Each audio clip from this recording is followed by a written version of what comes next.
আসসালামু আলাইকুম বন্ধুরা, আশা করি ভালো আছেন। বন্ধুরা, আপনাদের মেসেঞ্জারে এই সেভ অ্যান্ড ক্যাপচার এই অপশনটা যদি এনেবল থাকার পরে কেউ যদি আপনার অজান্তে আপনার মেসেঞ্জারে কোনো ছবি অ্যান্ড ভিডিও পাঠায়, তাহলে কিন্তু আপনি যদি ঘুমিয়েও থাকেন, সেটা কিন্তু অটোমেটিক সেভ হয়ে যাবে। সে যদি কেটেও দেয়, সেটা কিন্তু আপনার গ্যালারিতে থাকবে।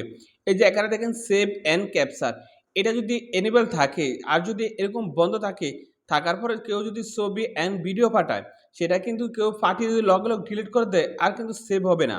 আর যদি এনেবল থাকার পরে কেউ যদি ছবি অ্যান্ড ভিডিও ফাটিয়ে যদি সঙ্গে ডিলিট করে দেয়, তাহলে কিন্তু আপনার গ্যালারি সেভ হয়ে থাকবে। এখন যদি আপনার ম্যানেজারে এই জিনিসটা এনেবল করতে চান, অবশ্যই এই ভিডিওটা প্রথম থেকে শেষ পর্যন্ত দেখুন।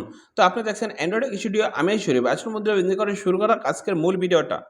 আপনি যদি এই গুরুত্বপূর্ণ কাজটা শিখতে চান, অবশ্যই এই ভিডিওতে একটা লাইক করে দিবেন।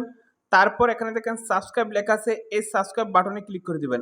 আপনি যখন এই সাবস্ক্রাইব বাটনে ক্লিক করে দিবেন, আমরা যখন নিত্য নতুন ভিডিও আপলোড করব, সবার আগে কিন্তু আপনার ফোনে চলে যাবে।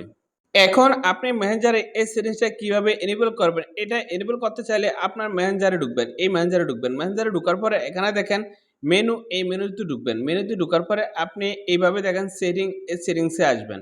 এই সেটিংসে চাপ দিবেন। সেটিংসে চাপ দেওয়ার পরে আপনি এভাবে নিচে আসবেন। এই যে ফটো অ্যান্ড মিডিয়া, এই ফটো অ্যান্ড মিডিয়াতে আসবেন। তারপর এখানে দেখেন সেভ অ্যান্ড ক্যাপচার, এই অপশনটা যদি বন্ধ থাকে, এটা এনেবল করে দিবেন। এনেবল করার পরে কেউ যদি ছবি ভিডিও পাঠিয়ে সঙ্গে ডিলিট করে দেয়, তাও কিন্তু আপনার ফোনের গ্যালারিতে এটা সেভ হয়ে থাকবে।